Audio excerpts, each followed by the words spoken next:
आज की इस वीडियो में हम निष्ठा ऑनलाइन प्रशिक्षण के मॉड्यूल 17 कोविड परिदृश्य विद्यालयी शिक्षा में चुनौतियों का समाधान की गतिविधि 5 और मुख्य प्रश्नोत्तरी को सॉल्व करेंगे।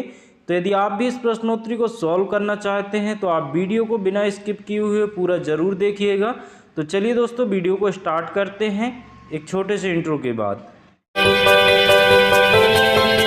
Hello everyone, welcome back to my channel new tech Hindi. दोस्तों यदि आपने अभी तक हमारे चैनल को सब्सक्राइब नहीं किया है तो नीचे दिख रहे सब्सक्राइब बटन को दबाकर हमारे चैनल को सब्सक्राइब कर लीजिए और बाजू में दिख रहे नोटिफिकेशन बेल को दबाकर ऑल नोटिफिकेशन बेल को ऑन कर लीजिए ताकि इसी तरह की लेटेस्ट वीडियो का नोटिफिकेशन आपको सबसे पहले प्राप्त हो सके। वीडियो पसंद आए तो वीडियो को लाइक करें और अपने सभी मित्रों को शेयर करना ना भूलें। तो चलिए स्टार्ट करते हैं। तो चलिए हम शुरुआत करते हैं। गतिविधि 5 अपनी समझ को परखें। तो यहाँ पर हम चलाएं पे क्लिक करेंगे तो जो इसका कंटेंट है वो हमारे मोबाइल पर लोड होगा। गतिविधि 5 अपनी समझ को परखें। बताइए कि निम्नलिखित कथन सत्य है या असत्य। तो दोस्तों यहाँ पर हमको सत्य और असत्य बताना है।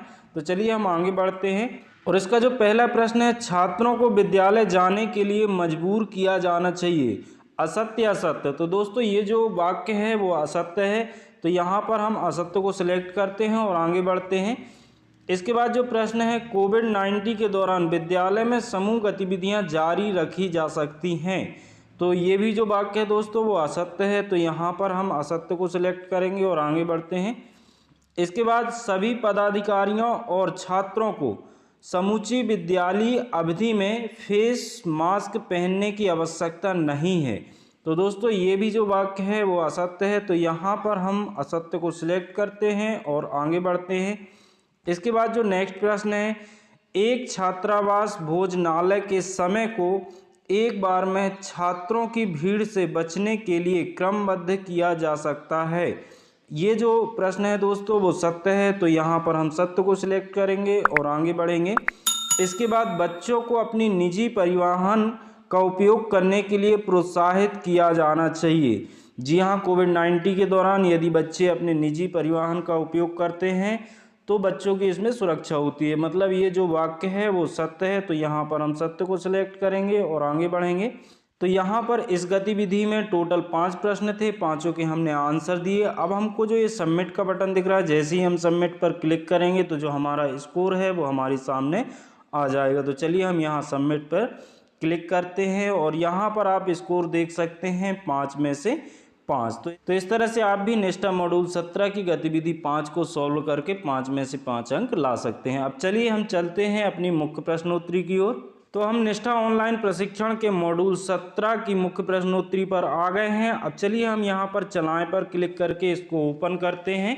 तो जो इसका कंटेंट है वो हमारे मोबाइल पर ओपन होगा, प्रश्नोत्तरी। और जो इसका पहला प्रश्न है वो हमारी स्क्रीन पर आ चुका है। वैकल्पिक दिवसीय विद्यालय मॉडल को कारगर बनाने में कौन सी प्रमुख चुनौती नहीं है। तो दोस्तों इस प्रश्न का जो सही आंसर होगा वो इसका चौथा विकल्प अध्ययन सामग्री। तो चलिए हम इसको सिलेक्ट करते हैं और आगे बढ़ते हैं। इसके बाद नेक्स्ट प्रश्न है, छात्रावासियों के लिए सुरक्षित संगरोध यानी क्वारंटीन सुविधा की व्यवस्था शुरू करने का सही समय क्या है। विद्यालय में प्रवेश लेने के दौरान, विद्यालय को पुनः खोलने से पहले, विद्यालय शुरू होने के बाद, आवश्यकता पड़ने पर। तो दोस्तों इस प्रश्न का जो सही आंसर है वो है विद्यालय को पुनः खोलने से पहले। तो चलिए हम इसको सिलेक्ट करते हैं और आगे बढ़ते हैं। अगला प्रश्न है, छात्रों को कोरोना वायरस के प्रसार से बचाने के संबंध में विद्यालय में सुरक्षा सुनिश्चित करने के लिए कौन जिम्मेदार है। पहला है प्रधानाचार्य, दूसरा शिक्षक, तीसरा माता पिता और चौथा सभी हितधारक। तो दोस्तों इस प्रश्न का जो सही आंसर है वो है चौथा विकल्प सभी हितधारक। तो चलिए हम इसको सिलेक्ट करते हैं और आगे बढ़ते हैं। इसके बाद जो अगला प्रश्न है, दुनिया भर में हाल ही में खोजी गई संक्रामक बीमारी कौन सी महामारी बन गई है। तो दोस्तों इस प्रश्न का जो सही आंसर है वो है इसका चौथा विकल्प कोविड-19। तो चलिए हम कोविड-19 को सिलेक्ट करते हैं और आगे बढ़ते हैं। अगला प्रश्न है, कोरोना वायरस के कारण होने वाला कोविड-19 रोग किस प्रकार का है। तो इसका पहला ऑप्शन है वंशानुगत, दूसरा है प्रजातिगत, तीसरा है संक्रामक और चौथा है विटामिन की कमी। तो दोस्तों जो कोविड-19 है वो एक संक्रामक रोग है। तो चलिए हम यहाँ पर संक्रामक को सिलेक्ट करते हैं और आगे बढ़ते हैं। इसके बाद जो नेक्स्ट प्रश्न है, महामारी की अवधि के दौरान छात्रों के मानसिक कल्याण के मुद्दों को संभालने के लिए सबसे प्रभावी उपाय कौन सा है? पहला है निजी शिक्षक, दूसरा है शिक्षक, तीसरा है डॉक्टर और चौथा है शिक्षक परामर्शदाता। तो दोस्तों यहाँ पर इस प्रश्न का जो सही आंसर होगा वो इसका चौथा विकल्प शिक्षक परामर्शदाता। तो चलिए हम इसको सिलेक्ट करते हैं और आगे बढ़ते हैं। कोविड-19 एक व्यक्ति से दूसरे व्यक्ति में कैसे संचारित होता है? इसका पहला विकल्प है खांसने और छींकने से, दूसरा है खर्राटे से, तीसरा है हंसने से और चौथा है व्यायाम से। तो दोस्तों इस प्रश्न का जो सही आंसर है वो है इसका पहला विकल्प, खांसने और छींकने से कोविड-19 फैलता है। तो चलिए हम इसको सिलेक्ट करते हैं और आगे बढ़ते हैं। अगला प्रश्न है, किसी व्यक्ति को कोविड-19 महामारी से संक्रमित होने से बचाने की सबसे उपयुक्त विधि कौन सी है?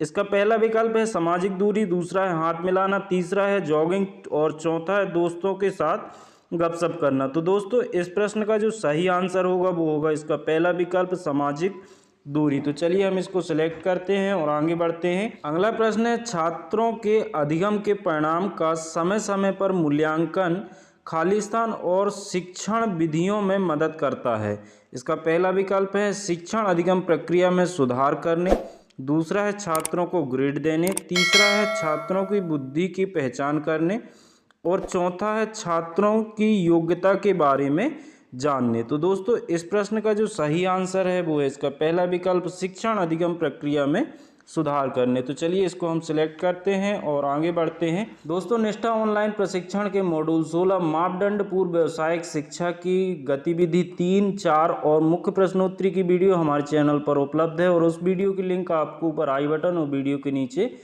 डिस्क्रिप्शन बॉक्स में मिल जाएगी। यदि आपने वो वीडियो अभी तक नहीं देखी तो उस लिंक पर क्लिक करके उस वीडियो को देख सकते हैं। अगला प्रश्न है, विद्यालय में सामाजिक दूरी को बनाए रखने का प्रभावी तरीका क्या है? तो दोस्तों इस प्रश्न का जो सही आंसर है वो इसका चौथा विकल्प छात्रों के क्रमांक के अनुसार वैकल्पिक दिवसीय विद्यालय शिक्षा। तो चलिए इसको सिलेक्ट करते हैं और आगे बढ़ते हैं।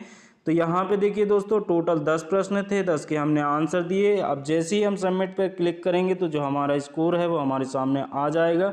तो चलिए हम सबमिट पर क्लिक करते हैं और यहाँ पर आप स्कोर देख सकते हैं 10 में से 10। तो दोस्तों इस तरह से आप भी निष्ठा ऑनलाइन प्रशिक्षण के मॉड्यूल 17 की गतिविधि 5 और मुख्य प्रश्नोत्तरी को सॉल्व कर सकते हैं। आई होप कि ये वीडियो आपको काफ़ी पसंद आया होगा। पसंद आया हो तो प्लीज़ वीडियो को लाइक करें और अपने सभी मित्रों को शेयर करें और चैनल को अभी तक सब्सक्राइब नहीं किया है तो प्लीज़ चैनल को सब्सक्राइब करके ऑल नोटिफिकेशन बेल को ज़रूर ऑन कर लें ताकि इसी तरह की लेटेस्ट वीडियो का नोटिफिकेशन आपको सबसे पहले प्राप्त हो सके। Thanks for watching, take care, bye bye.